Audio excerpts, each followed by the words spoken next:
What's going on, people? Welcome to another In Motion Football live stream. My name is Alam, and today we have an NFL trade deadline to recap. We have a Week 10 slate of games to preview. So there's a whole lot we're going to get to today. Before we get started, make sure you hit the like button and subscribe to the channel.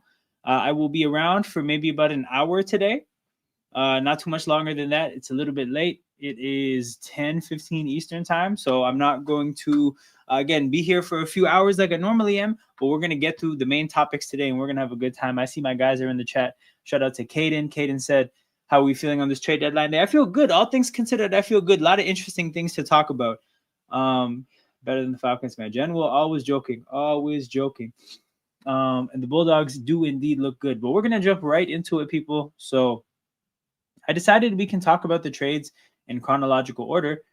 So the first big trade that happens, Jalen Phillips to the Eagles. So for those of you guys who might not be familiar, Jalen Phillips, player on the Miami Dolphins who looked very good for 2 years, and then he had an Achilles tear and an ACL tear in back-to-back years, and this is his first year staying healthy.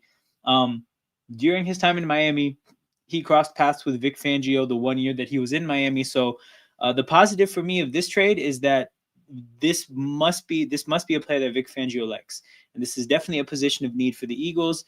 We have not been able to replace Josh Sweat. There has not been any internal development or like somebody who's a viable solution.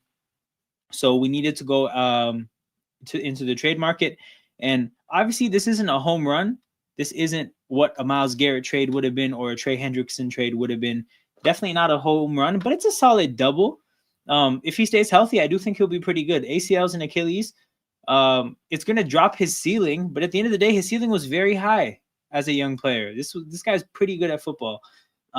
If we can just get a solid starter out of him, I think it helps the rotation. It gives us another option, and we'll have more like a better pass rush. We've gotten this far, we've gotten to 6-2 this year with, I would say, a substandard pass rush, and I don't think that's going to be the case anymore with Jalen Phillips. So it's a big deal. As Schefter included in this tweet, there's a couple smaller deals we made for Jair Alexander and Michael Carter. I think those are just lottery tickets at a key position of need. We need help in the secondary. Obviously, not a home run. It's not the Sauce Gardner trade, but it gives us a couple other opportunities. Or at least it gives Vic Fangio a couple options. And I think when it comes to the defensive side of the ball, we're heavily invested in the idea that Vic Fangio is going to be able to figure things out. We've given him a handful of players to work with. Some of them have been good, some of them haven't. But I think the Jair and Michael Carter are just about giving him more options. I don't think either of those tickets or either of those players are anything other than lottery tickets. But Jalen Phillips is, what's going on, Murtaza? Bears got a pass rusher to replace Dio. Very much needed. Makes sense for sure. But yeah, the next deal we were going to get to, because again, we're doing this in chronological order, and I believe the next deal, Draymond, Logan Wilson, that shit doesn't matter. You know what? Okay, I guess chronological order, the next one would be Jacoby Myers. This one's going to be really quick. I don't have like a lot to say about Jacoby Myers. What I will say, though, is that I think the Jaguars trading for a receiver is not a great – this isn't going to be good value for them. Obviously, they needed a Travis Hunter replacement. But the thing is, they have Shane Waldron, and Shane Waldron is an enemy of the wide receiver position. If you look at this guy's history, he was in Seattle, and JSN didn't look that good. He was in Chicago, and Rome Odunze didn't look that good. He's now in Jacksonville, and Brian Thomas Jr. does not look that good. The point is, wherever Shane Waldron goes, receivers die. And they're now investing more resources in bringing another receiver in there. I get that you feel like you lost Travis Hunter and you feel like you have a chance to make the playoffs, but the Jacksonville Jaguars are not good enough to just keep burning draft capital like this. You guys need your draft picks to get better. Without a good infusion of young talent from these next couple of drafts, you're probably never going to be the contender that you hope that you are. They need the draft picks more than they need Jacoby Myers, especially the version of Jacoby Myers they're going to get with Shane Waldron. I think we figured out the running game against the Giants. I think we got something for their rushing attack. Their rushing defense. I think we got something. Bro, if the good Eagles show up, belt to ass is definitely on the table, but I just don't know who's going to show up, man. I really don't know who's going to show up. Chronological order. Next trade. I believe that's the Sauce Gardner deal. Yes, Sauce Gardner. Is this the only image they have? They should have photoshopped it. Okay. The Colts are trading 2 first-round picks to the Jets for Sauce Gardner. So this was the big deal. No receiver. Yeah, bro, between T-Law and Shane Waldron, that's where receivers go to die, and they're burning more draft capital. As a team that's in a draft capital deficit because they already traded a first-round pick for Travis Hunter, they're burning more draft capital for a receiver. This shit makes no sense at all. But yeah, Sauce Gardner to the Colts. It's funny, right? Because I think a lot of people talk about the idea that when you have a rookie quarterback, you have an opportunity to spend money and have a competitive roster. Ironically, Daniel Jones is kind of on a 1-year deal that's at a comparable number to a rookie quarterback. So it looks like the Colts are making an ultra aggressive push. To getting to like upgrading their roster. I feel like 2 first-round picks is way too much. And here's my opinion. I think the Colts are going to get screwed into paying Daniel Jones a ton of money. Like, he's on a 1-year deal. He's going to have all the leverage in the world because he's going to take you to the playoffs. There's a decent chance he wins a playoff game. You guys have not had a quarterback in years. You guys have been a revolving door of older quarterbacks that have all sucked. However you feel about Daniel Jones, if he comes in and wins a playoff game, you're going to have a very hard time telling that man no at the negotiating table. So you're going to give a big bag to Daniel Jones. That's going to happen. And then once you give the big bag to Daniel Jones, what happens then, right? You have Sauce Gardner on a huge deal. You have Cam Bynum on a huge deal. You have Charvarius Ward at a decent deal. That's a lot of money to be spending at the secondary spot, which is important. But we know that this is a trenches world right now in the NFL, right? I imagine Tanner Bordellini is going to require some payment at some point. Their center that's playing really well right now, and that's like the key part of your team at this point. I don't know, man. Like, I don't think building your team like this is necessary. I think a big part of the reason they're better defensively is because of Lou Anarumo. For anybody who's familiar with the Cincinnati Bengals, an absolute train wreck defensively. But the point is, the one time in history that they weren't a train wreck is because of Lou Anarumo. He's never had a stacked defense. Jesse Bates is good. What's the guy who ended up in Detroit? DJ Reader is good.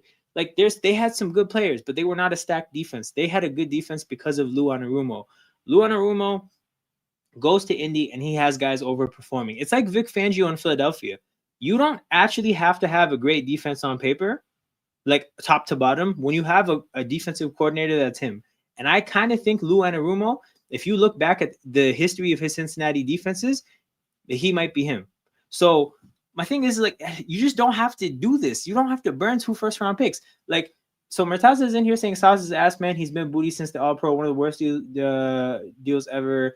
Ownership of committees. Okay, this is about Daniel Jones, right? So this is the thing, right? There's a healthy chunk of people that think that Sauce can't play outside of what was the one system, because once Robert Saleh got, like, I think the turning point you're talking about, right? He's been booty since All-Pro. I think that's when Robert Saleh got the job. Who was the system? What was the system he was in before Robert Saleh? Okay, hold on. Sauce Gardner.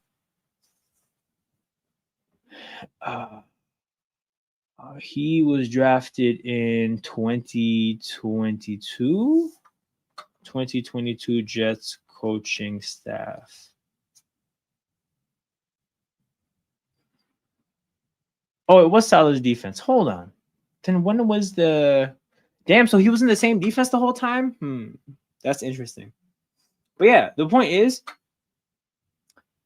people talk about Sauce not like an elite corner top to bottom. They talk about him like somebody who has strong points and weaknesses, and somebody that you have to put in positions to where his strong points show and his weaknesses get hidden. So I don't know, bro. 2 first-round picks. And the thing, too, is it's not even like he's on a cheap contract, right? Let me see if I can open up another guy. Sauce Gardner Colts contract. They're paying Gardner $131 million over the next 6 years. They're paying him premium money, and they gave up 2 first-round picks. The Colts basically just made, like, you know what's funny? It's funny that Murtaza is here, right? This is like a Khalil Mack trade. Because when the Bears made that Khalil Mack trade, my takeaway at the time is you just traded 2 first-round picks and you paid somebody top of the market money. What that means is you've put so much assets into one player, you're more or less going to have the team that you have for the next few years. That team better be good enough. In the Bears case, that's what you saw. Did you see the Bears get distinctly better after that trade? No. Why? Because they put most of their resources into one player. And that's a fine thing to do when you're a good team. Like, sorry, when you're a contender or you're on the fringe of being a contender, right? The Colts have done this kind of a move.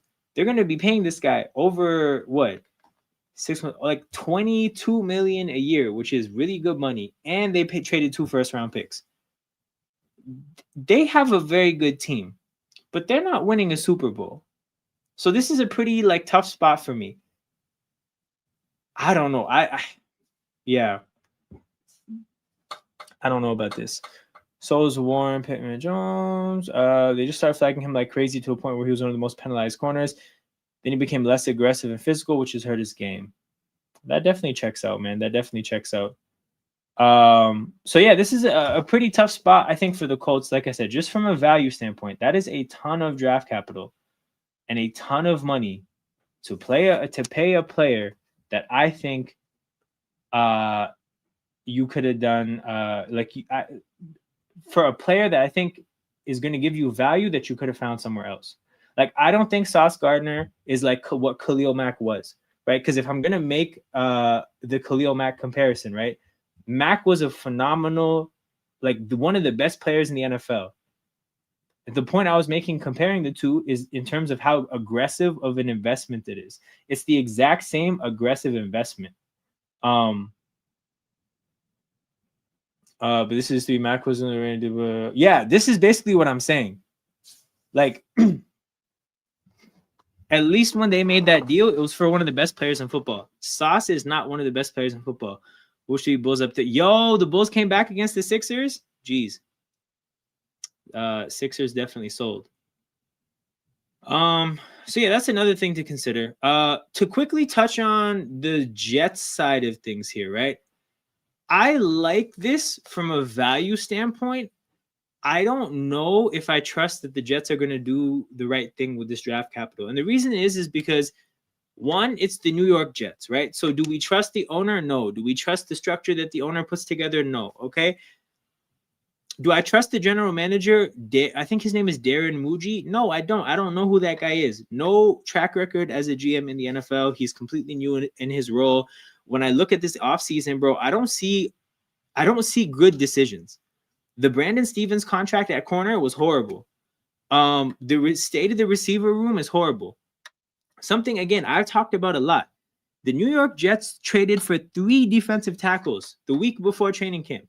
What that means is that they got into training camp, they looked at their defensive tackle room and said, fuck, this is one of the worst rooms in the NFL. We have to fix this right now. How did you get to that point? From bad evaluations in the offseason. So I look at the Jets offseason. I don't think it was a good offseason. I don't think they spent money well. I don't think they got a bunch of good players. You now give that same guy a bunch of capital. Do I think he's all of a sudden going to make better decisions? Not really. So, like, in theory, it's good from a value standpoint. But, like, the Jets just made themselves worse. They're going to be building from the ground up. Like, they're not building from I brought this up on the last stream I was on. They're not building from like a 6-win team and trying to raise the ceiling from there. No, they're going to start from a 2-win team because that's what they've turned themselves into with these deals. With Ryan Williams and Jaron Smith, even without them, it's one of the most loaded classes in a while, close to 24 and 21 draft class. Yo, that's cool, right? But in the 24 and 21 draft classes, there were still bad players. Like 2021 NFL draft picks.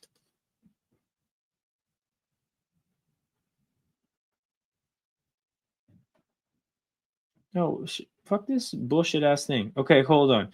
Like Jamar Chase, Jalen Waddle, Penei Sewell, J.C. Horn, Pat Surtain, Devontae Smith, Fields, Parsons, Slater, Elijah Vera Tucker. But there was still a Zaven Collins and a Leatherwood, and a Jamin Davis, and a Kadarius Toney, and a Caleb Farley, and a Najee Harris. You know, like these guys were still here. Peyton Turner, Eric Stokes. Yo, top of the draft. Where is he? Kyle Pitts, right? Do we love these 3 picks? And of course, this is a quarterback thing for sure. But Kyle Pitts was the first pick, was the pick before Jamar Chase, Waddle, Sewell, Horn, Surtain, Devontae, like 2024 draft class.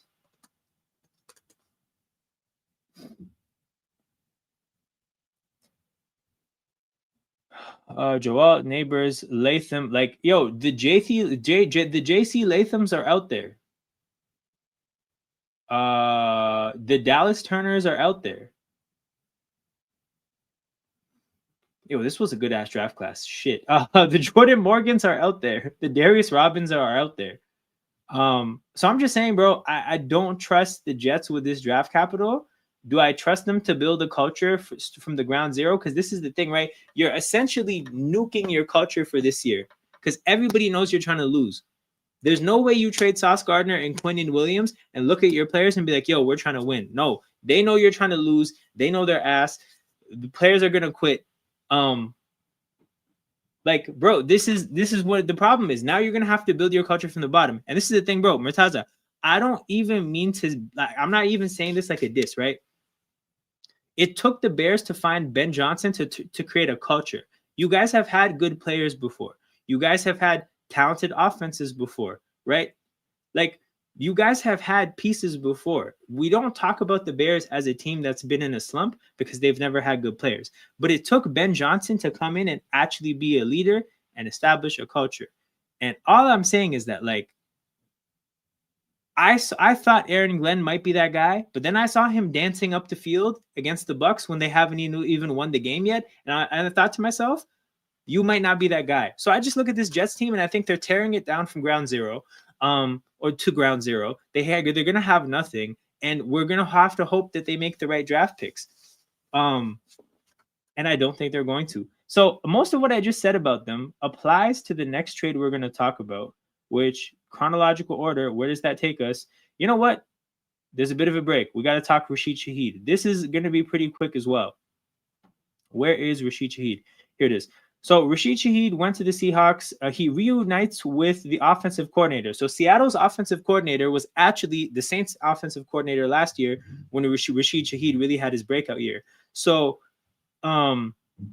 that's the tie here. I like Rashid Shaheed for what he is, which I think he's a wide receiver 3. I don't think a 4th and a 5th round pick is horrible value. My thing is, I don't think an offense should have the same, like, you have Rashid Shaheed, you have JSN.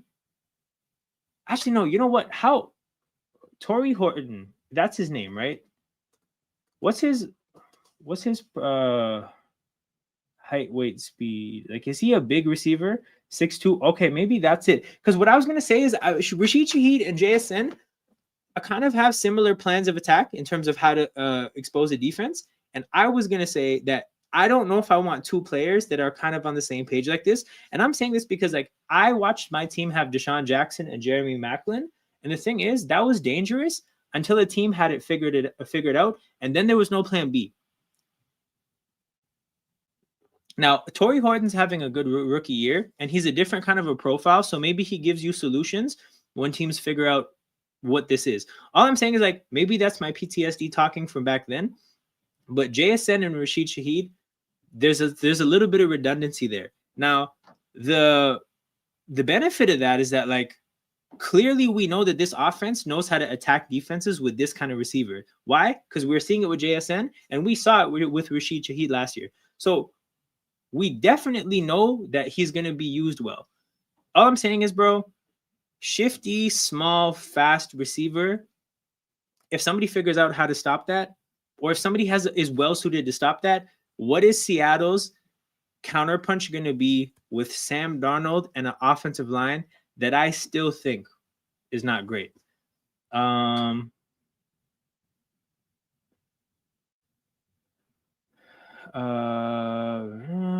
Should you? I feel like there is really bad. Yeah, so I definitely wasn't really taking in the fact that they had Torrey Horton.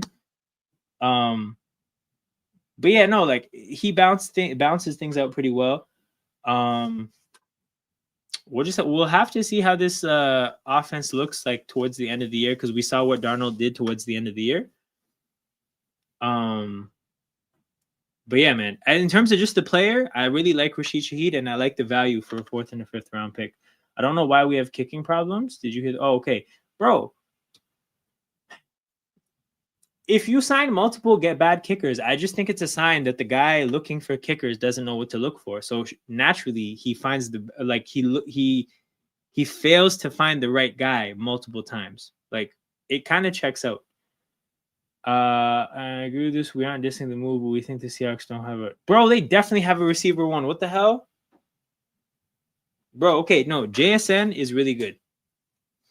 Actually, Murtaza would know this, because we would talk about JSN way back in the day. JSN is really good. It's not about receiver 1 or 2/3. To me, it's like I said, JSN can do everything. I think Horton's the physical receiver. Rashid, yeah, he is the deep threat. Like, the more I talk about it, the more I talk myself into it. But yeah, no, like we're definitely not discounting who he is as a player. Okay. Next deal. Where is it? Chronological order. Quinnen Williams, man. Quinnen Williams going from the Jets to the Cowboys. So again, everything I said about Sauce Gardner, copy paste about Quinnen Williams, in terms of just me not thinking that they're going to get the most out of this draft capital, right? Now, to talk about the Cowboy side of things, I'll put it this way. He's a really good player, I think, and he's going to help them. But they also just made a very big commitment from a financial and draft capital standpoint. And the question is like, bro, do they have a contending team? And then the other question is are you going to be paying George Pickens? Because where is his contract? Again, I can't really criticize this move from the standpoint of like he's not good or he's not going to impact the Cowboys, because he definitely is. But it's just like the Cowboys made we're not a competitor kind of a trade with Michael Parsons, and then they made a we're trying to compete trade with Quinnen Williams. It's just really confusing. Oh shit, yo, he's gonna ask for more money. What the hell? He has $5 million guaranteed on his contract, so they're gonna pay this guy in the offseason. Like, so there's no issue with the move itself. The issue is with the fact that what is the plan? We're trading Michael Parsons. We're trading for Quinnen Williams. We're taking one of the best defensive linemen in football, and we're shipping him off somewhere else for draft capital. Then we're taking a bunch of that draft capital and getting another pretty good defensive lineman, but not somebody that's better than Michael Parsons, right? Like, they traded a 1st and a 2nd. That's more or less the draft capital that they got for Michael Parsons, which was 2 firsts. Nah, for sure, dog. He's a good player, and like him and Osa Odigizua, that's going to be a pretty good defensive tackle combo. And Donovan Ezeraku is a good rookie. They have some other vets that are like kind of playing decent ball. It's not bad from that standpoint. It's just like you traded a much better player for capital. You used most of the capital to get this guy. Is Quinnen Williams better than Michael Parsons? No. Is he going to be cheaper than Michael Parsons? Sure. But the point is like, are we in the business of getting lesser players because they cost less? If so, you're not going to be a contender ever. They want all out for one of the best in the team. Okay, but this is my thing is like, do you think it's the right idea to be committed to Flus?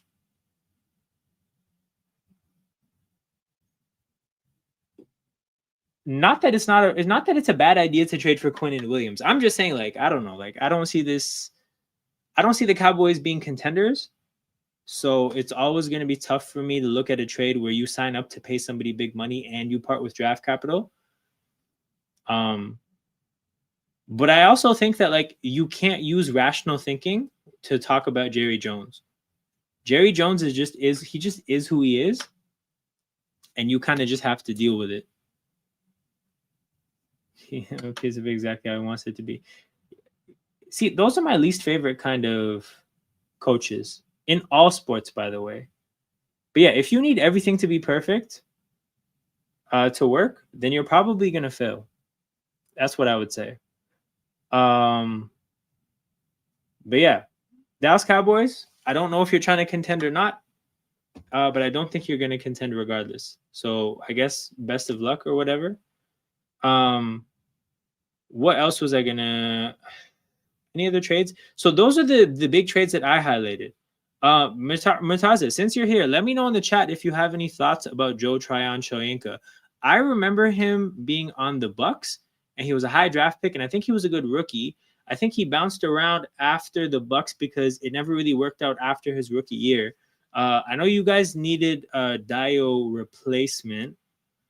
But I don't know. Is Joe Tryon-Shoyinka, is he a big defensive end? Because Dio Odiingbo, like the thing that made him unique is that his size at defensive end is like not, especially in the modern NFL where you're seeing lighter and lighter defensive ends. That kind of wasn't normal.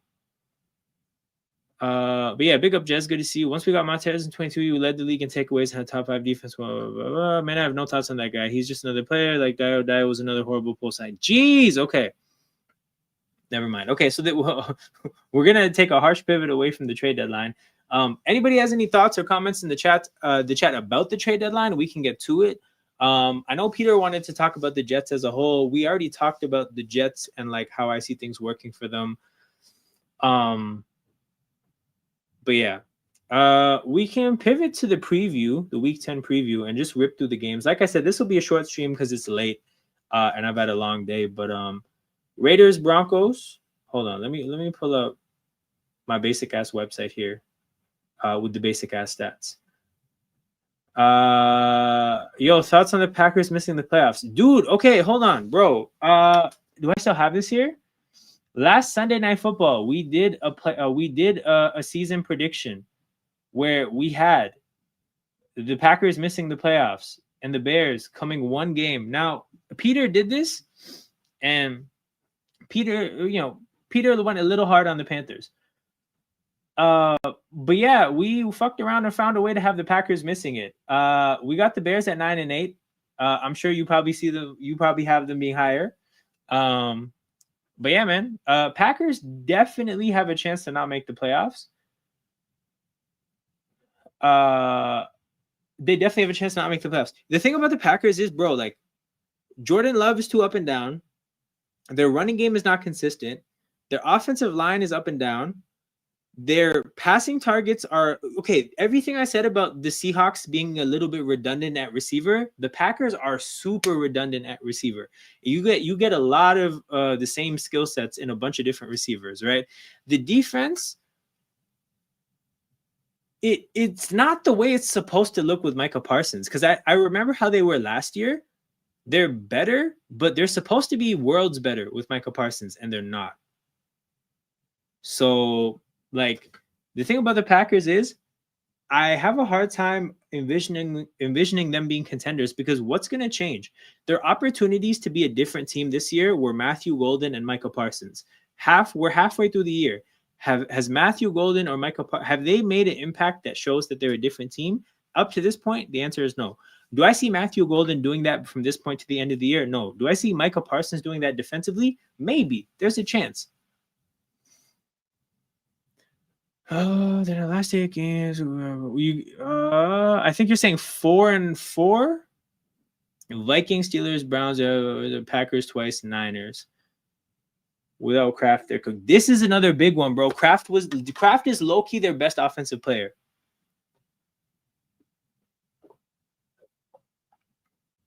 Kraft is low-key their best offensive player. Okay, in terms of how I see this, just like looking at it, eye test, I don't think you get swept by the Vikings, because I don't think the Vikings are good enough to sweep somebody, so you beat the Vikings.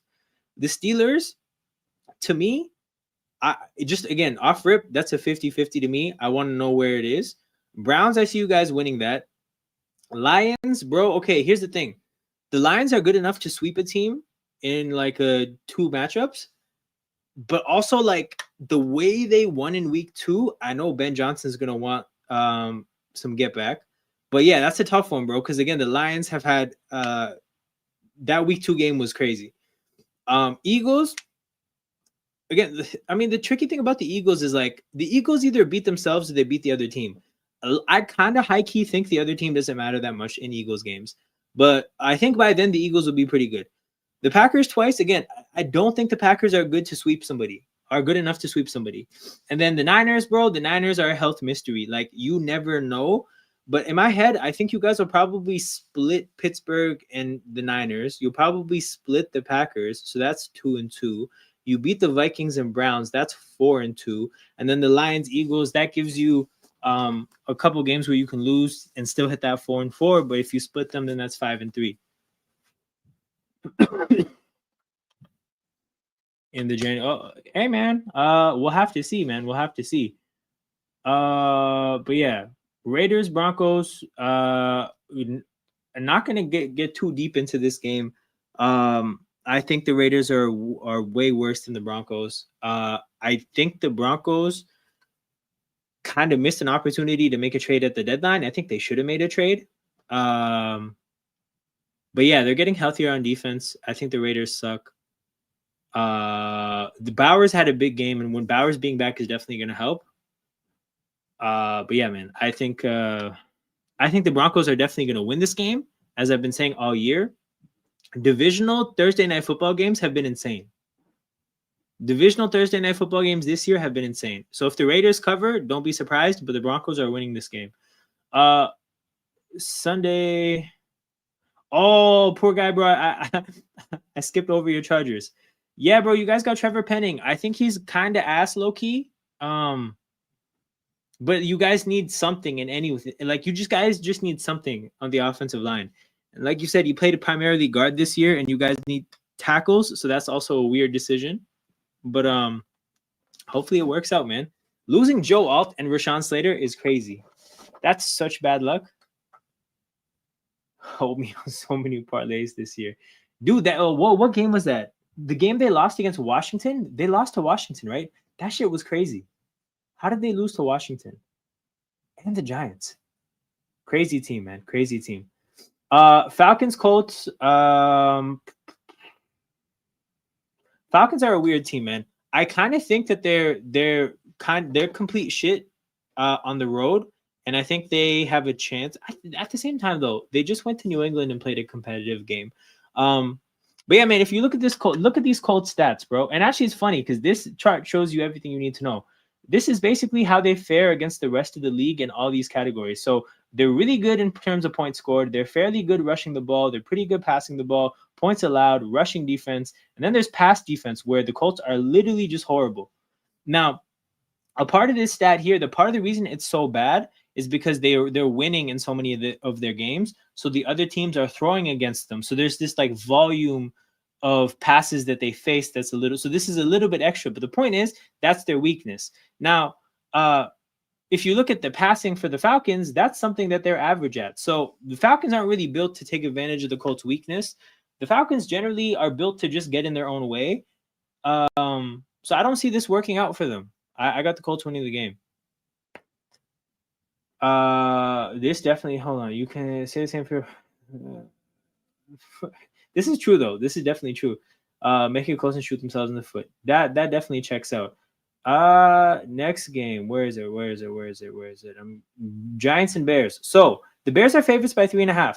This one is really weird to me. Like, I'm shocked that the Bears are only favorites by 3.5 because of how bad the Giants looked the last time we saw them. Actually, no, hold on. They played San Fran after Philly, but even against San Fran, they kind of got clapped.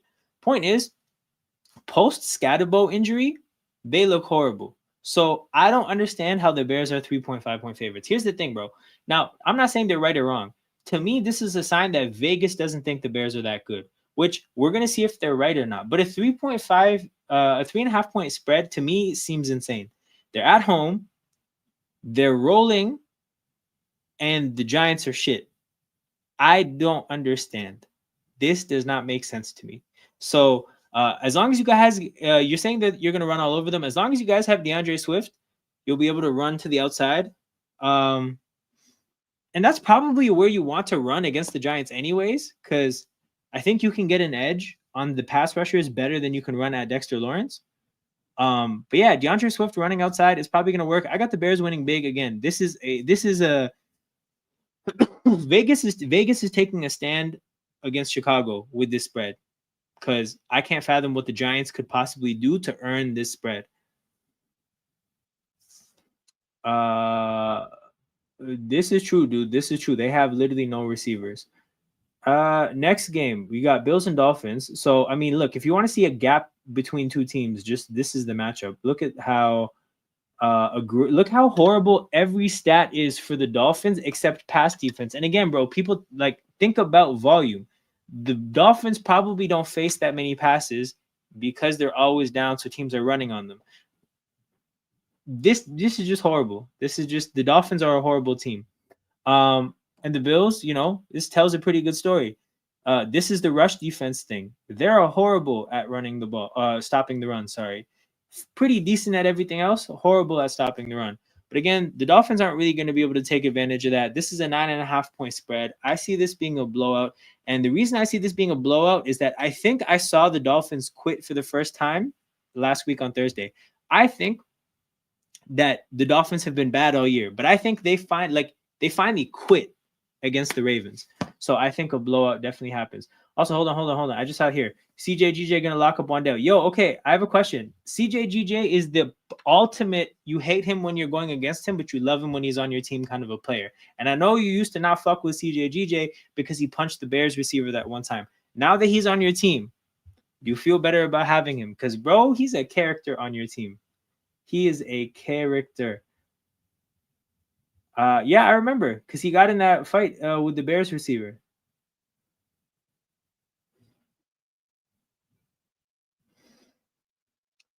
Next game we're going to look at is Baltimore Vikings. And I would say that you can actually throw all these stats out offensively because these stats include a whole lot of Carson Wentz and a whole lot of Cooper Rush. So the offensive stats to me don't really matter.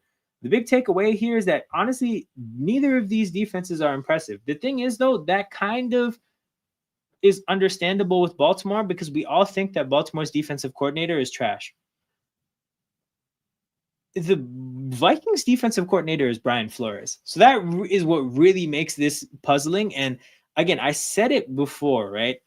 When they played the Eagles, I expected Brian Flores to do Brian Flores things. I left that game feeling like Brian Flores had one of the worst game plans approaching the Eagles that I had seen that year up to that point. Every other defense we faced, I think, had a smarter plan on how to stop the Eagles. The Vikings had the worst one. And then I saw the Vikings playing last week. Who did they play? Because I was watching Isaiah Rodgers in a lot of man coverage against somebody that I didn't think he could deal with.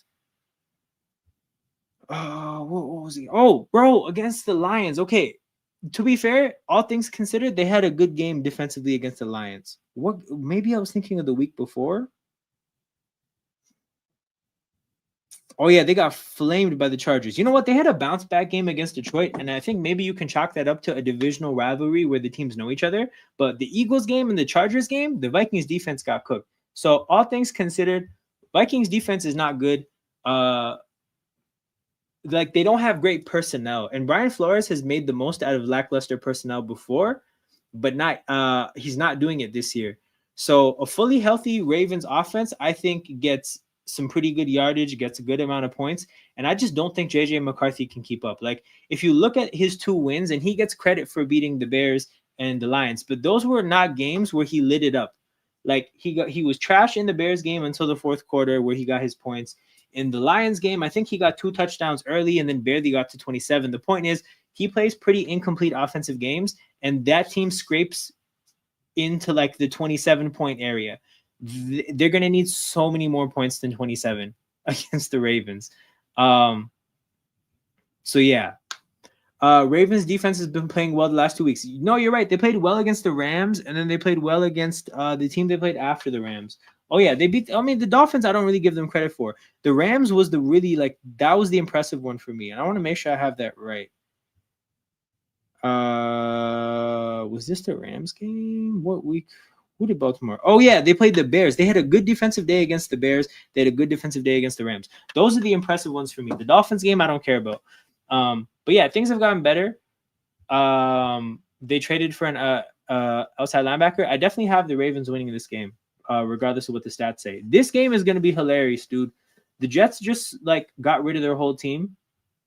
The Browns have one of the worst quarterbacks I've ever seen. Like this is unwatchable football. Thankfully, nobody has to watch it because it's the Sunday 1:00 slate. But yeah, man, like how can you pick the Jets after what just happened? And it's not even just the fact that those two talents left the team. What is the rest of the team supposed to feel and think now, knowing that the team's not even trying to win? So, God damn. Okay, was this with the Steelers?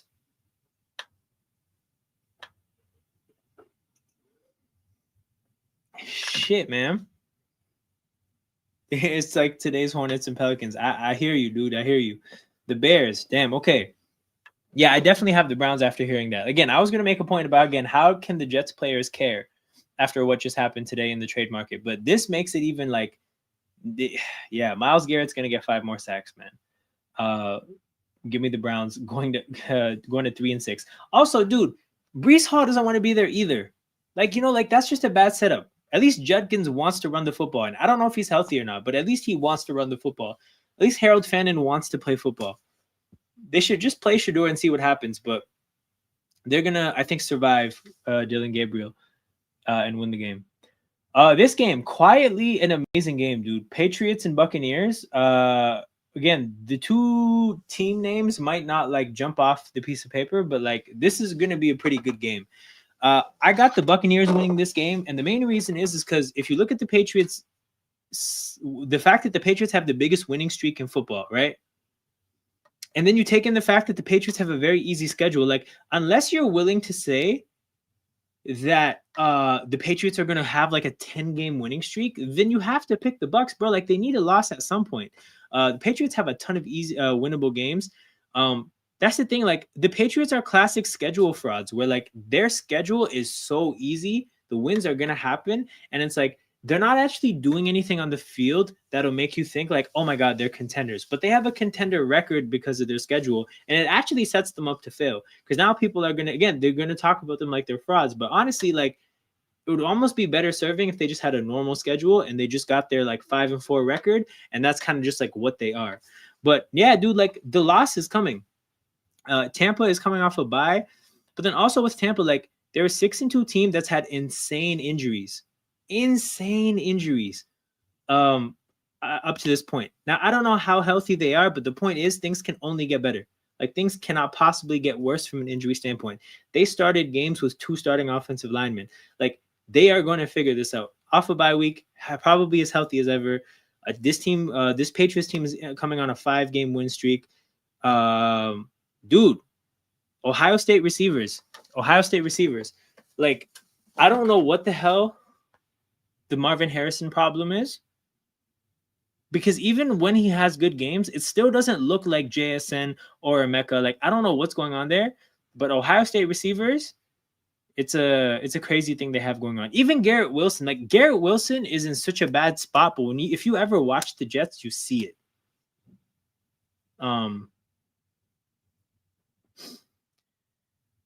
This is a part. So I think Kyler is a part of the problem, but I think there's more problems other than Kyler, because even and obviously Jacoby Brissett's not great, but even when Kyler's not playing and he plays better, it still doesn't look like some of these other receivers. But yeah, I got the what's it called? The Bucs definitely winning that game. Panthers Saints. Okay, this is an easy one for me. They're still a sophomore in college, bro. Facts. Jeremiah Smith is crazy. He's insane. Like that dude could play in the NFL right now. Next game, Panthers Saints. So I feel so good about the Saints losing games. I might pick the Panthers in the Survivor this week. I might do it because I'm still alive. Dude, the Saints are, again, they just traded Rashid Shaheed, so they got worse. Tyler Shuck is horrible. Peter got on this channel last week and talked about how the pivot to Tyler Shuck is purely a tanking move.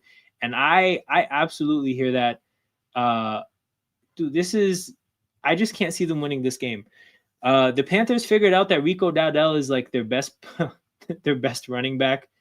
They give him the ball over Chuba Hubbard, and they're in a much better place than they've been in a long time. So I do think the Panthers get this win and end up 6-4. I just don't see what the sell would be with the Saints. Again, the Saints have that random pass defense boost because they don't really get thrown on much. I see we just got rated by Sarcasm City, by the way. Or at least I think this is Sarcasm City. Shout out to everybody in here from Sarcasm City, by the way. Make sure you guys hit that like button and subscribe to the channel. I'm currently talking about NFL news and previewing NFL games. Please humble some Panther fans. Bro, you don't even have to humble them. Just give it time. They will get humbled. Actually, what's funny? So my barber shop has a barber from North Carolina who's a pretty big Panthers fan. And he talks a lot of shit. And I don't even say a word. Just give it time. It'll happen. You know how they say, like, oh, don't argue with Arsenal fans, just wait? Same principle applies. Same principle applies. But yeah, there's 117 people in here from Sarcasm City. Shout out to everybody that poured in. Make sure you guys hit the like button and subscribe to the channel. This is In Motion Football, where I talk about a very different kind of football. Today I'm talking about a bunch of big transactions, or like, I guess you guys would call them transfers, but trades in the NFL. And I'm previewing the games for Week 10. So feel free to tap in, listen along. I'll only be here for another 15 minutes or so. But yeah, we have a lot of fun on this channel. If you subscribe to it, then you'll never miss when I go live. Sunday nights, which would be Monday mornings for you guys. But that's when I usually do watch-alongs on a consistent basis. And then occasionally I'll do a Thursday night or a Monday night watch-along as well. Bryce Young hooping right now. He's sick, by the way. Buddy would rather second drive than 30-0. Yeah, I mean, like, this is the thing. Like, Bryce is solid. Bryce is solid. I don't think he'll ever be an elite quarterback, but he's definitely not, like, he was definitely not the problem. Like, I would say in the early parts of his career, the Panthers failed him more than he failed the Panthers. My thing about Bryce, though, is that what do you think about Tetairoa McMillan? Actually, we'll start there. What do you think about Tetairoa McMillan? And then once you answer that, I'll talk about the rest of my my Bryce Young thoughts.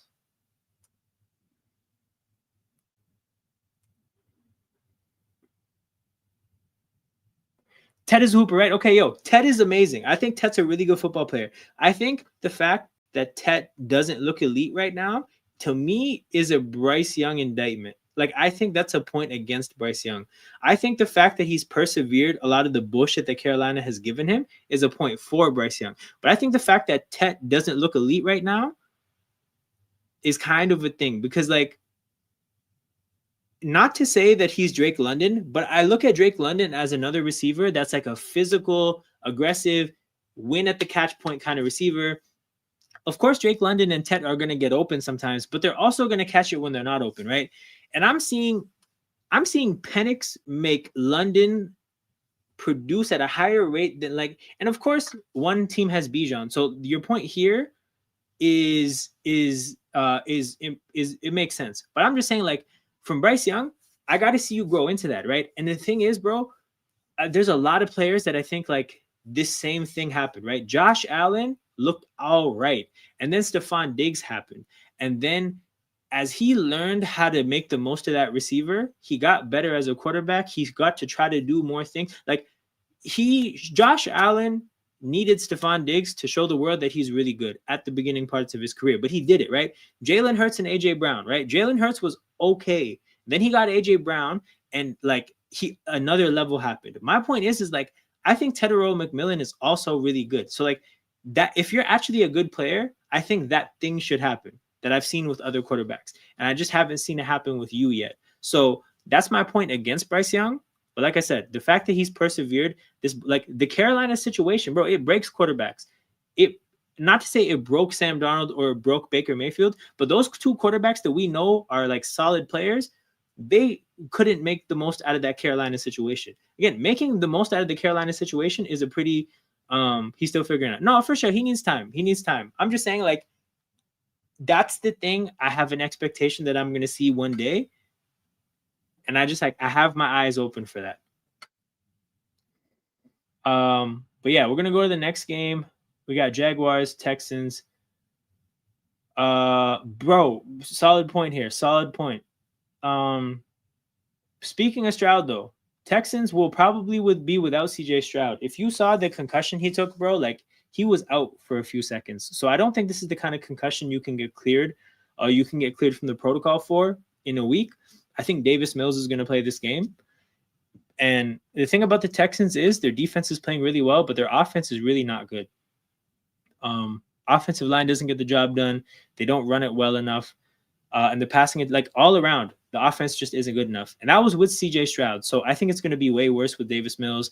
I think the Texans defense is going to probably give the Jaguars hell. The issue is that the Jaguars probably, truthfully, I think the Jaguars need 16 points to win the game.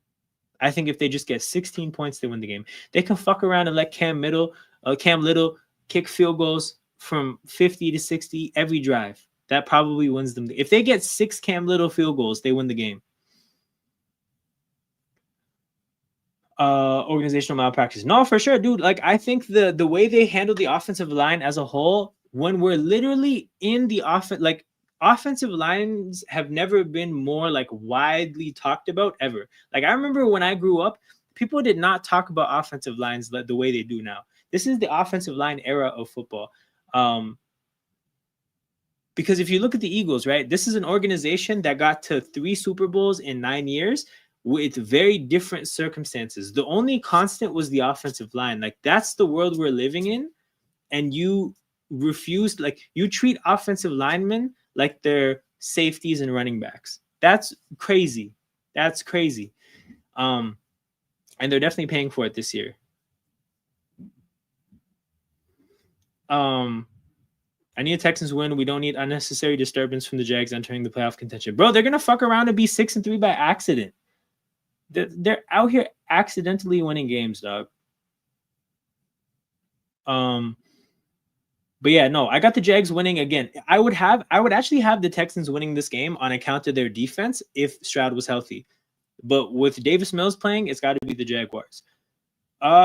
This is a really interesting game randomly out of nowhere. So Cardinals, Seahawks, where is that? Where's the banner? Cardinals, Seahawks. This is Seahawks at home by 6.5 points. So I have the Seahawks winning the game. I think they're a better team. What we saw Arizona just do on Monday Night Football, I chalk that up to Dallas having a flawed roster, but also I don't think Arizona is good enough top to bottom to have 2 good games in a row. I don't think that's possible for them. So I do expect some regression. Both sides of the ball, by the way. I think Seattle is just like a certified good team. So I think they get the job done. You said here, Gannon officially benched Kyler. Did you see that? Yeah, I did see that. And it's the right move, and I do think it means the end of Kyler Murray's time in Arizona. I looked at his contract. It's pretty movable. I don't know who's going to be down to trade for him, but somebody will be. No, man, like it makes sense. If you have a quarterback that's an improviser, you need to figure out how to get them to play on script. Caleb Williams is also an improviser, but you can see that he's trying to get better at playing on script. Jalen Hurts, improviser, he's trying to get better at playing on script. I don't think a Kyler is showing any steps towards changing in that way, and I think that's the big issue. Hopefully this Jacoby Brissett run can show him that, like, dude, if you just stay within structure, these offensive coaches have good, smart concepts that are designed to exploit the other team's weaknesses. And if you just let the concepts work, then good things happen. Dude, Kyler to the Jets, that would be, to be honest, Kyler to the Jets would be my confirmation that that project is not going to work. Kyler to Cleveland, who's there? Oh, Stefanski. Yeah, I don't know. I wouldn't like that either. I mean, you know what? That's a whole video, actually. We can do a new quarterback carousel stream. So I've done a couple streams on this channel called Quarterback Carousel where we look at every quarterback opening that's going to happen and every available quarterback, and we try to match them. And actually, before this past offseason, towards the end of last year, I paired Aaron Rodgers and Pittsburgh together. That was probably some of my best work. I also put Daniel Jones on the Colts, by the way, people. So I should go back to that stream. We're going to do that again probably in the next couple of weeks, but we're going to pair the free agent quarterbacks with potential destinations. That'll be a fun time. But yeah, man, Kyler, he has some learning to do. I don't think his issue is ability, but his issue is definitely like the mental side of the game. But yeah, again, as far as this game goes, again, Arizona, I saw you play some good ball. I just don't think you're good enough to do it twice. I think the Seahawks beat you. They're just a better team. Don't steal that one. Nah, man, I'm taking credit. I'm definitely taking credit for that one. Next game, Rams-Niners. Okay, this one's also pretty simple for me. I don't think the Niners sweep the Rams. I don't think they get the 2-0 over them, right? Rams are 3.5-point road favorites. Obviously, the Niners have a ton of injuries. But yeah, man, like the Niners, they lost all their edge rushers. They lost Fred Warner. Their receivers aren't healthy. Low-key Mac Jones like is kind of... Do I see much of a drop-off from Purdy to Mac Jones? Not really. But yeah, Rams, bro, they lost the first game in overtime. They're not losing again. This is like, again, I don't want to go too deep into this game for no reason. The Rams just do not get swept, and that's that. Devontae Adams looks like they found out how they want to use him. Puka's back. Stafford's rolling. Rams get the W. Dude, yeah, okay, you know what it is, bro?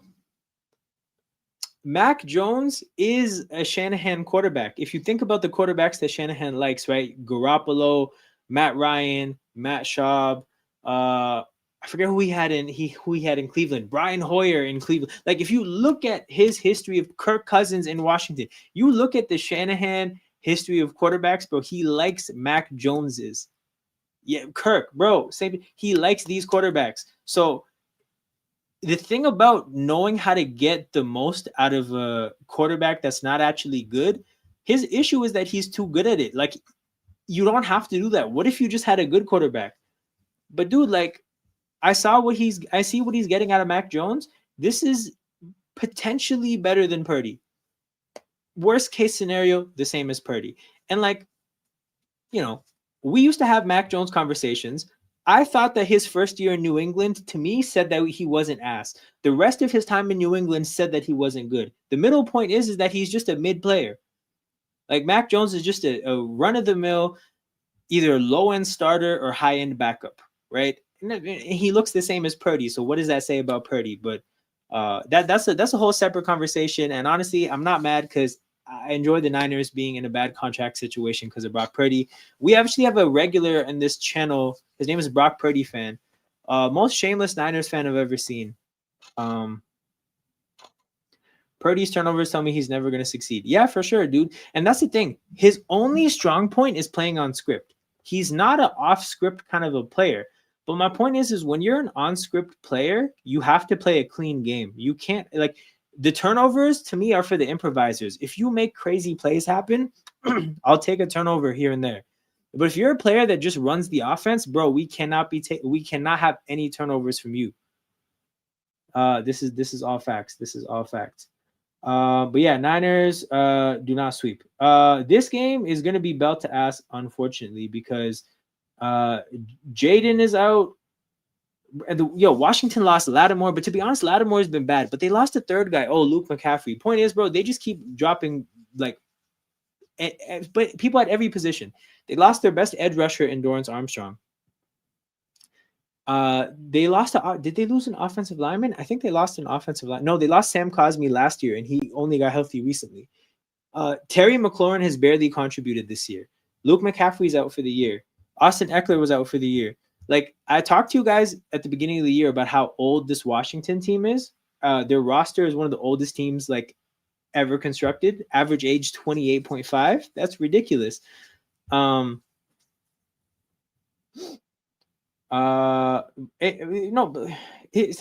tried to tell people last year. I really tried to tell people, bro. I've seen it happen. When a quarterback has their first elite year, that's the first time. Part of the reason they have an elite year is that nobody knows what their elite ball looks like, right? And then everybody looks at the tape, studies the tape, and figures out solutions, and that you never look the same. You have to then grow and become a better player to even have a shot at being the same quarterback. So, for example, right, CJ Stroud, great rookie year. Everybody learned what you're good at. You haven't looked the same since. Jalen Hurts, 2022, the first year we went to the Super Bowl. He looked amazing that year. Teams figured out what he likes to do. Has never really looked the same. There's a handful of other quarterbacks, but like the real measure of if you're elite or not is whether you take the second jump after that, and there's no guarantee that happens.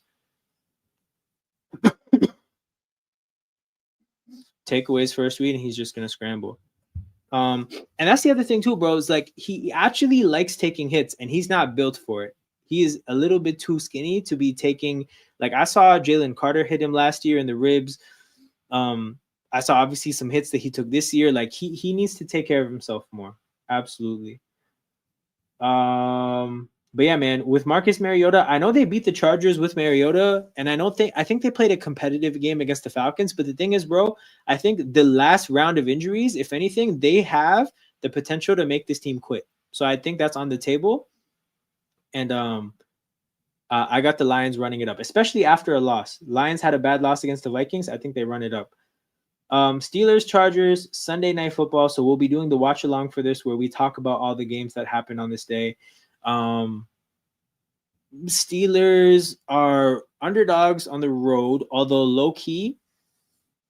Oh, Jaden played against the Chargers? Oh, fuck. Okay, hold on. Who did they beat with Mariota then? They probably beat the Raiders or some shit. Who did they beat? Okay, Washington's 3 wins. When they beat the Chargers. Yeah, you're right. Jaden played. Then what was the other? Oh, they beat the Raiders. Oh, that's light. Why did I think that they makes sense? Okay, they beat the Raiders. Yeah, bro, they're definitely getting whooped by the Lions. Holy shit. But yeah, Steelers Chargers here. The Chargers are favorites at home, but a crowd like a fan base like Pittsburgh, this is kind of going to be a home game for the Steelers in LA. And then the other thing is, bro, this is the Chargers' first full game without not their first full game. They missed Joe Alt for a couple weeks before, but the point is Joe Alt isn't there, Rashawn Slater isn't there. They have no offensive tackles. TJ Watt just had his best game of the year. I mean, I kind of just think that the Pittsburgh pass rush is going to win this game. So, I mean, I don't love Pittsburgh's offense by any means. But, bro, the Chargers are just capable of charging. Like Murtaza talked about it. They will fuck parlays up. And I think this week they're going to fuck parlays up. I think TJ Watt is going to get a ton of sacks. He's definitely forcing a fumble. Highsmith is getting home too. Again, the Chargers are operating with third string running backs. I just don't see this going well for the Chargers offense, and like they would need their defense to steal the game. And the thing about Rodgers is he's doing just enough in Pittsburgh by not doing dumb shit. Like he's not playing that well. He's just not doing that much dumb shit, and that's enough when their defense has a good game. Fuck these guys. We are giving it a shot. We will Charger it and win. All right, we got the passion PASHUN from Genwell. Name a Charger win challenge. Impossible. No, you guys whooped on the Vikings, dude. I watched that game. You guys whooped on the Vikings. And then the last game of the week and the last game of the stream, we got Eagles and Packers. So Eagles coming off a bye week with a bunch of trades. We're gonna get Nolan Smith back, so that'll help. Dude, I just like first of all, we beat the Packers twice last year. Second of all, here's a funny thing about Nick Sirianni, right? He actually owns the like for the most part the McVay Shanahan tree. Beats Kevin O'Connell every chance he gets. Beats Sean McVay every chance he gets. Beats LaFleur every chance he gets. The other lesser coaches don't matter as much. The record against Shanahan is up and down. There was the really bad loss 2 years ago. Obviously, we beat them in the NFC Championship game. Of course, the quarterbacks went down, blah, blah, blah. But the point is, bro, Nick Sirianni individually is good against those coaches. This is what I was about to say, bro. Vic Fangio against that coaching tree is cash money. So my thing is, I think we're winning this game for sure. The Eagles found something against Minnesota that's kind of new, and I think that's a part of what's going to come into play in this game is that we're actually giving something completely different to defenses now. We played a handful of snaps with a 6th offensive lineman against Minnesota and against New York. So we bring in 6 offensive linemen and we put Jalen Hurts under center. Those are 2 things we have never done. And we're running the ball out of that formation, and it's helping us run the ball. Now, part of the reason we're struggling to run the ball, and this is kind of an interesting thing that nobody really considers. Everybody expected Saquon to not be the same player because he ran for 2,000 yards. Thing about Saquon is when I watch him, Saquon looks like Saquon. You know who doesn't look the same? The offensive line. I think the offensive line off a bye week, that rest is much needed. I think all those yards and all that running the football, I think it took a huge toll on all those players. Cam Jurgens got back surgery right after the Super Bowl, and just he doesn't look healthy. Landon Dickerson has never been healthy his whole career. He tore I think he tore his meniscus in August. Somehow was ready for week 1. Jordan Mailata, wear and tear. Lane Johnson is like 37, wear and tear. Point being, the offensive line has not been able to he has not looked the same. But what they did with the 6th offensive lineman is they made everybody's job a little bit easier. And I think that should buy us time, hopefully, for the offensive line to look a little bit more like last year. But bro, no defense has scouted that look for us. We got an 80-yard touchdown on Minnesota, partially because they have never seen that look and they did not know what to do. And when I look at this Packers defense, I saw us run all over them in Brazil. I saw us run all over them in Philadelphia. And based on what Rico Dowdle just did to them last week, I expect us to run all over them on Monday night. What else was I going to say? Oh, Micah Parsons, right? Micah Parsons is an amazing football player, a very difficult football player to deal with. But bro, we are used to seeing him twice a year. That's somebody we're super familiar with. We've been making him the read man in option plays for years now. Like, I feel like we're going to win this game. We're somehow, some way underdogs by 2.5 points. And I think that's just because generally the vibes around the Eagles just aren't that good right now. But I think we're winning this game, man. I hope we achieve some balance. I hope we play another complete game. We played a pretty complete game against the Giants, but they're the Giants. I see us winning this game. So those are all the games, people. That's the preview for week 10. I'm not going to see you guys until Sunday night for Chargers and Steelers. So we're going to watch the game. We are going to recap every game that happened in the NFL. And we are also going to potentially do a season prediction because every week that goes by, the season prediction is less and less work. So we can do it more and more often. So season prediction, game recaps, watch along for the Sunday Night Football game. And that's what it is, people. So make sure you guys hit the like button, subscribe to the channel. I'm out. And as always, I'm going to let Stephen A. Smith send us off. But yeah, make sure you run up the engagement, and I'll see you guys on Sunday. Y'all take it easy. I'm out. Y'all take